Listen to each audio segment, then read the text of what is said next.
In this video, I'll explain the process and techniques I used to make these easy watercolor Christmas cards.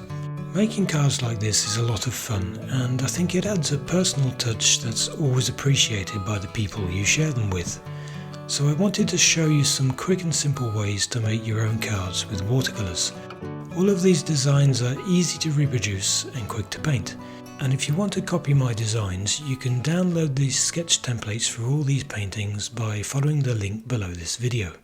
If you're looking for ideas for painting watercolor cards this Christmas, then I think you'll like this easy to apply painting process. I've chosen 4 typical Christmas symbols for my own paintings, but there's nothing to stop you from adapting this painting method to try any kind of Christmas design you like. I'm going to demonstrate how to paint both a negative and positive version of each design. Negative painting refers to the idea of negative space. Every subject you paint includes negative and positive space. In general, a positive shape is the subject itself, whereas a negative shape is everything that surrounds the subject. For example, if the tree is the subject of the painting, you can either choose to paint the tree itself, the positive shape, or alternatively paint around the subject, the negative shapes. Each of my cards were painted using watercolor postcards. These are ready-made postcards that are fabricated using watercolor paper so you can paint directly onto the surface. I think these are a great idea for this kind of use, and I've seen more and more products like this available, so you can find them quite easily. But if you don't have pre-made ones like this, you can simply cut up a sheet of watercolor paper. The only other equipment you'll need for these paintings is a roll of masking tape and some watercolor masking fluid. If you don't know what this is, then I'll leave a link below the video. Start by sketching one of the Christmas designs onto a card, then tape it down onto a board using masking tape to create a margin around all 4 edges. You can use the edge of a flat object to fix the masking tape down firmly onto the paper. Doing this helps to avoid paint from running under the edge of the tape and ruining the white margin. Before you start painting, apply a few lines of masking fluid in a pattern that fans out from the center. To make this process easier, begin with vertical and horizontal lines going through the middle of the page, and use these as a guide for the other lines. At the same time, draw a frame of lines around the edges close to the masking tape. Leave the masking fluid to dry completely before moving on to the next stage. Mix up some green paint and start painting around the tree shape.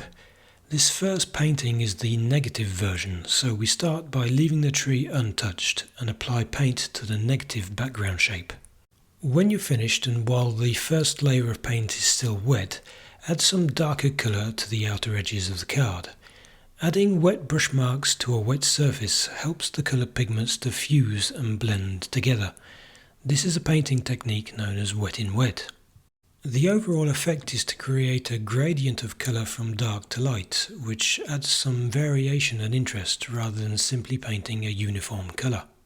The final step is to use the pointed tip of your brush to add some detail to the interior of the tree. Leave the paint to dry completely, then use a kneaded rubber to remove the masking fluid. Then carefully remove the masking tape from around the edges. Now that the negative version is complete, let's have a look at the method for painting a positive version of the same design. Start in exactly the same way as before, taping down the card onto a board and making sure the edges are well fixed down onto the paper. This time use the masking fluid just to draw the detailed lines inside the tree shape, then leave the fluid to dry completely. By the way, I'm using a bamboo quill pen to apply the liquid masking, but whatever you choose, use something which you don't mind getting messed up. Dried masking liquid will ruin your brushes. Begin by painting the frame around the edges. To do this, drag the brush so that it overlaps the masking tape to help you paint a thin straight line. Since this is the positive version of the card, the next step is to paint the tree shape itself. Finally, paint the radiating pattern of lines using the same method as before.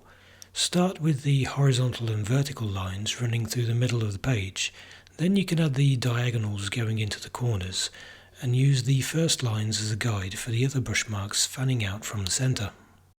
Leave the paint to dry again before you remove the masking fluid. Then slowly peel off the tape around the edges. This gives us the positive and negative variations of the Christmas tree design, but the method for the other Christmas cards is pretty much the same thing. Here's the process for the gift box design, starting with the negative version. After you've fixed down the watercolor card with masking tape, use the masking fluid to create the same kind of pattern as before, with lines spreading out from the center of the card and a line around the border. There's no need to apply any masking fluid to the gift box shape itself. When the liquid is completely dry, add some details to represent the ribbons, then paint the negative shape around the gift box. Once again, to add a bit of variety to the coloured wash, use a wet in wet technique to add a darker toned colour around the edges of the card. Oh, and don't forget to fill in the gap between the ribbons.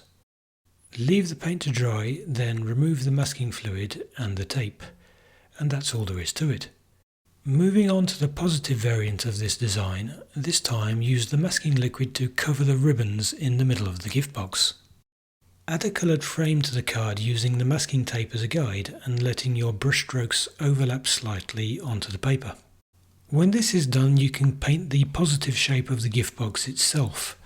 All that's left is to add the lines extending out from the centre towards the edges. Let everything dry before you try to remove the masking fluid and the tape. If you try to do this too early, you risk smudging the damp paint. And now you have exactly the same design as before, but this time as a positive painting. By now I think you're probably getting the idea of how to apply this method. I went on to paint two different versions of a star design using a blue colour to represent the idea of a night sky. Don't forget that with the negative versions you use the tip of your brush to add coloured details to the interior of the shape, but with the positive version you need to apply the masking fluid first, so that these details appear white when the painting is complete. The final design was this Christmas stocking, which I chose to paint in yellow with a hint of orange. Again, if you want a copy of these designs to use for your own watercolour Christmas cards, then just follow the link below this video to download the worksheet on my website. All that's left for me to do is to wish you a very Merry Christmas wherever you are in the world. If you like this video, make sure you subscribe to my YouTube channel. Just click on the subscribe button right below this video. Also, if you want free watercolour classes that I only share with my newsletter subscribers, head over to my website at watercoloraffair.com and sign up for the newsletter. It's completely free.